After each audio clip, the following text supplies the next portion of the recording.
अस्सलाम वालेकुम। अनोखे कंटेंट के तमाम सुनने वालों को मैं दिल से खुश आमदीद कहता हूँ। दोस्तों साथियों, आज मैं आपको बदरुओं के गार की चौथी किस्त सुनाने जा रहा हूँ। रशीद रशीद उठो, उसने रशीद को झंझोड़ते हुए कहा। ओह क्या हुआ, सुबह हो गई? रशीद ने उठते हुए चौंक कर कहा। नहीं, बच्चे अकेले रह गए, आदिल ने मुसरत भरे लहजे में कहा। क्या मतलब, किसके बच्चे? रशीद ने इधर उधर देखते हुए हैरत से कहा। उकाब के बच्चे। अभी गार से उकाब का जोड़ा निकला है और उड़ता हुआ दूसरी पहाड़ियों की जानिब गायब हो गया। आदिल ने कहा। ओह, इस वक्त उकाब बाहर क्यों गए?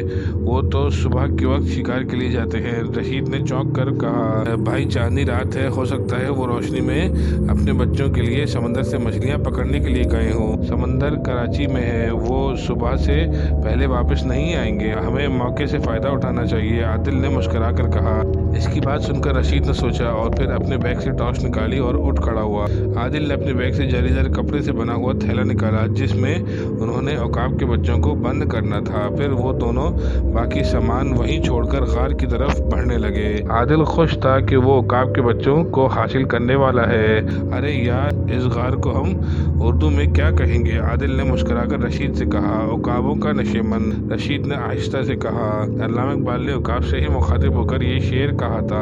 नहीं तेरा नशेमन कसर सुल्तानी के गुंबद पे, तू शाही है बसेरा कर पहाड़ों की चट्टानों में। आदिल ने हंसते हुए कहा।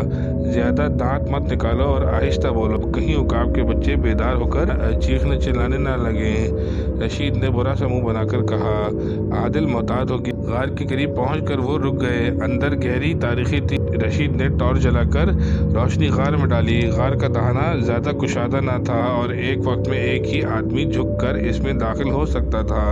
रोशनी की हद तक गार में कुछ न था, लेकिन गार काफी लंबा मालूम होता था। शायद उकाब का ठिकाना गार के आखिरी हिस्से में हो।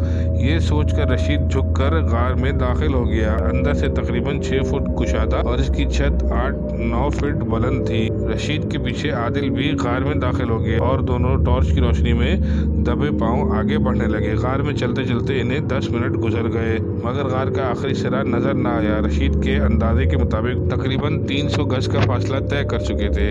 प्यारे दोस्तों साथियों, ये थी बदरुओं के गार की चौथी किस्त। अगर आपको ये किस्त अच्छी लगी तो उसको ज़्यादा से ज़्यादा शेयर कीजिए, लाइक कीजिए और मेरे चैनल अनोखे कंटेंट 7 मिनट्स इसको सब्सक्राइब करना नहीं भूलिएगा और साथ में बेल आइकन का बटन लाजमी प्रेस कर दीजिएगा ताकि मैं आपको बदरुओं के गार की बकिया किस्तें बर वक्त सुना सकूँ। जज़ाकल्लाह। अस्सलामु अलैकुम।